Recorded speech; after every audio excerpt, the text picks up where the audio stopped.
Olá, povo lindo de Deus. Nós estamos aqui para mais uma aulinha sobre esse tema tão lindo que é a graça de Deus em favor do homem. E eu sei que para alguns que estão assistindo pode parecer que as minhas palavras são polêmicas, né? Que eu sou um pouco polêmica, mas se você se esquecer um pouquinho da tradição em que você foi ensinado desde que você foi a Cristo, e você se voltar para a palavra de Deus, examinar com carinho tudo aquilo que eu vou falando aqui, você examinar, colocar à prova com a palavra de Deus, você vai ver que a graça de Deus é maravilhosa. Nós demos uma introdução no vídeo passado, uma introdução ao tema da carta aos Gálatas, e nós podemos dizer que essa carta é a polêmica de Deus contra o legalismo em defesa do homem que deseja se salvar pela graça.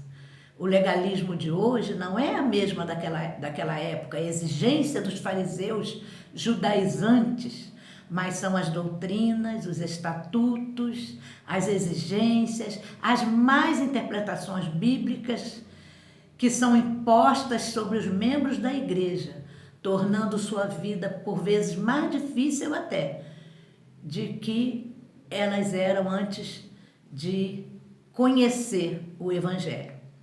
Naqueles dias do apóstolo Paulo, os que não aceitavam a salvação pela graça, achavam que era fácil demais se salvar pela graça, estavam acostumados a cumprir toda aquela lei, né, judaica.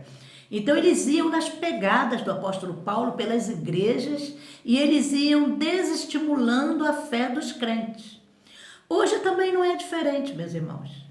Os líderes criam normas, regras e intimidam os crentes a que, se não obedecerem essas regras, eles estão fora da proteção de Deus. Eles vão para o inferno, eles vão perder a salvação, ou eles perderam a bênção. Então são regras denominacionais também, e isso é feito para que eles tenham domínio sobre a membresia das igrejas. E com isso eles vão contaminando o evangelho da graça. Tem líder que fala para os seus liderados que se eles visitarem outras igrejas sem a sua autorização, sem a sua permissão, eles estarão fora da cobertura espiritual do seu líder, do seu pastor. São absurdos. Irmãos, tem pastores hoje, não generalize, por favor. Eu tenho grandes referências de pastores. Mas tem pastores hoje que são como ervas daninhas para o evangelho. Estão usando o evangelho para se promoverem na política, para ganharem status na sociedade, para melhorarem financeiramente, para poderem comprar seus carros que nunca puderam comprar porque nunca trabalharam. Vocês querem ver o que Jesus fala sobre esses pastores? Vamos lá no capítulo 10 do Evangelho, do livro histórico, que é o Evangelho de João, e eu vou ler para vocês do versículo 1 ao versículo 7. Olha só, em verdade vos digo, que o que não entra pela porta no aprisco das ovelhas, Jesus usava esse linguajar, essa figura de linguagem judaica, ovelhas e pastor, que é uma linguagem judaica. Vocês não vão ver essa figura de linguagem nas cartas do apóstolo Paulo, porque Paulo está na graça. Acabou-se as figuras, rasgou-se o véu, mas Jesus usa. E Jesus diz assim: quem não entra pela porta no aprisco das ovelhas, mas sobe por outra parte, esse é ladrão e salteador. Vocês vão vendo quem Jesus chama de ladrão e de salteador. Aquele, porém, que entra pela porta, esse é o pastor das ovelhas. Para este, o porteiro abre. O que Jesus estava querendo dizer, o que não entra pela porta? Ele se denomina a porta. Então, quem não entra por Jesus Cristo, mas entra por formas humanas, né? Ladrão e salteador. Aquele, porém, que entra pela porta, esse é o pastor das ovelhas. Para este, o porteiro abre, as ovelhas ouvem a sua voz, ele chama pelo nome as suas próprias ovelhas e as conduz para fora. Depois de fazer sair todas as que lhes pertencem, vai adiante delas e elas o seguem, porque lhe reconhecem a voz. Mas de modo nenhum seguirão o estranho, antes fugirão dele, porque não conhecem a voz dos estranhos. Dois estranhos, atentem para o plural também. Jesus lhes propôs esta parábola, mas eles não compreenderam o sentido daquilo que lhes falava. Jesus, pois, lhes afirmou de novo: em verdade vos digo, eu sou a porta das ovelhas. Nesse texto, Jesus se denomina a porta, a entrada só pode ser através dele. Jesus se denomina o porteiro, só ele pode abrir a porta. Então pare de pensar que Jesus bate a porta do coração e que você que abre a porta. Não, só quem abre a porta é Jesus, é o porteiro.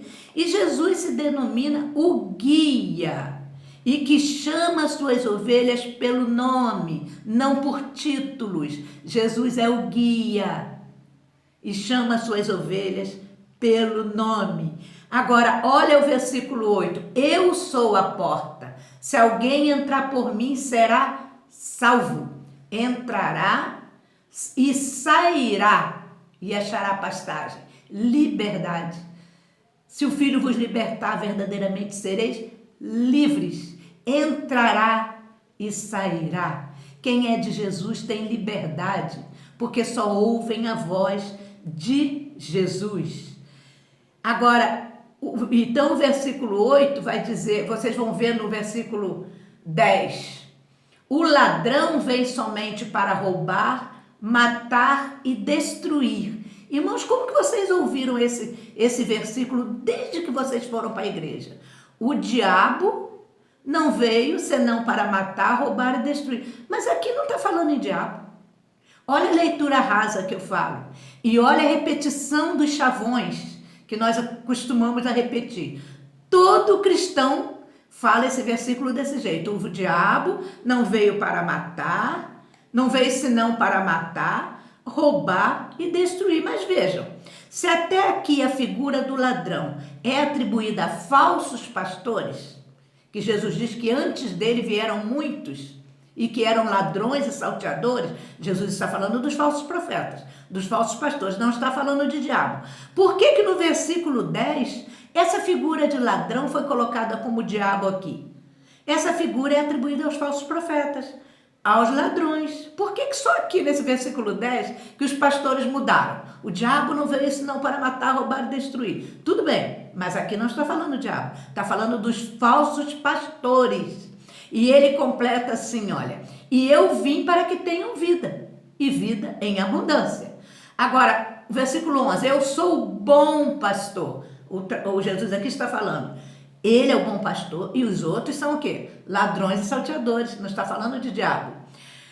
Olha o 12, o mercenário que não é o pastor, a quem não pertencem as ovelhas, vê vir o lobo, abandona as ovelhas e foge.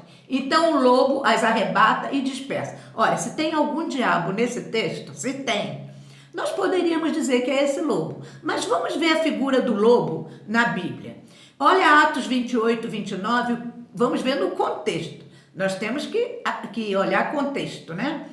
Olha Atos 28, 29, o que o apóstolo Paulo vai falar. Eu sei que depois da minha partida surgirão entre vós lobos vorazes. Não está falando de diabo, está falando de falsos pastores, que não pouparão o rebanho.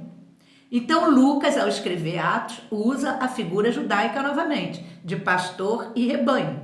No versículo 30, e que dentre vós mesmo, olha só, é gente que conhece a palavra, é gente do meio, que são os falsos profetas, não é diabo. Então o versículo 10 não está falando de diabo.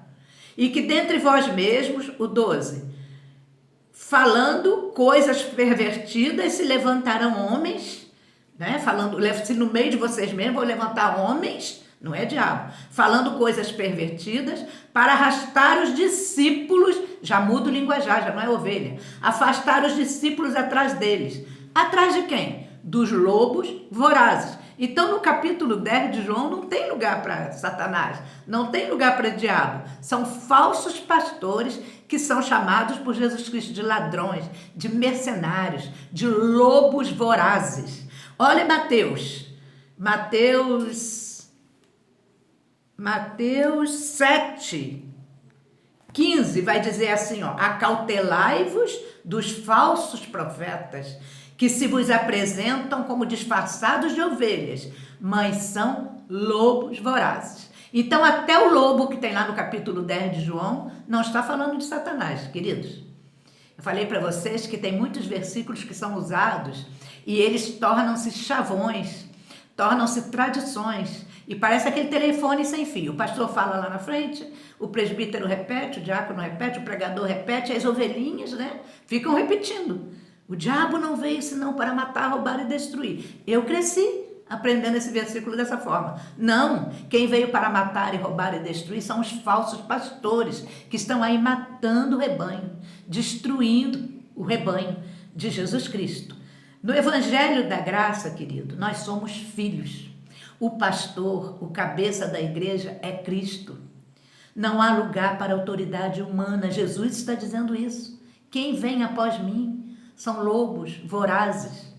Não, o único bom pastor sou eu. Os outros são ladrões. Quem toma esse título para si, colocado por pessoas humanas, consagrados por outros homens, porque esse título, pastor na igreja, é dom de Deus. Deus levanta pastores, não levantam só, não. E na igreja Deus deu um para pastores e mestres. Deus levanta pastores na igreja. Se você apacenta, se você cuida, se você cura, você é um pastor, um poimém, aquele que cuida. Não precisa ser título colocado por outro pastor com óleo, com consagração. Jesus não reconhece isso. Jesus disse que esses não vieram através dele. Porque quem vem através dele recebe o dom de Deus para ser pastor e vai cuidar. Pastor no ato de cuidar das suas ovelhas, de curar as feridas. E não de receber títulos para ficar ostentando títulos e ficar acharcando as ovelhinhas, enganando, querendo ser autoridade humana sobre os discípulos de Jesus Cristo. Então não há lugar para autoridade humana na Igreja da Graça. A única forma de escaparmos desses lobos é nos revestindo, nos blindando da graça de Deus. Meus queridos, abrindo não só a Bíblia, mas transformando o nosso entendimento, como o apóstolo Paulo falou em Romanos 12, mas transformai-vos pela renovação da vossa mente. Não é lendo a Bíblia que você vai renovar, que você vai entender, não. É renovando a sua mente. Através do Espírito Santo é que você vai entender a palavra de Deus. Então, só a graça pode libertar as nossas mentes de serem corrompidas por esses lobos vorazes, com títulos de pastores, títulos que um vai passando para o outro. Estudem o capítulo 10, vocês vão ver que quem veio para matar, roubar e destruir não foi o diabo, que ele tenha vindo também, mas no capítulo 10, Jesus está dizendo que quem veio para fazer isso são os falsos pastores que estão devorando as suas ovelhinhas. Só a graça de Jesus Cristo pode libertar nossas mentes de serem corrompidas por lobos vorazes. Pensem nisso, meu irmão, e viva pela graça. Graça sobre graça. E que Deus te abençoe, meu irmão.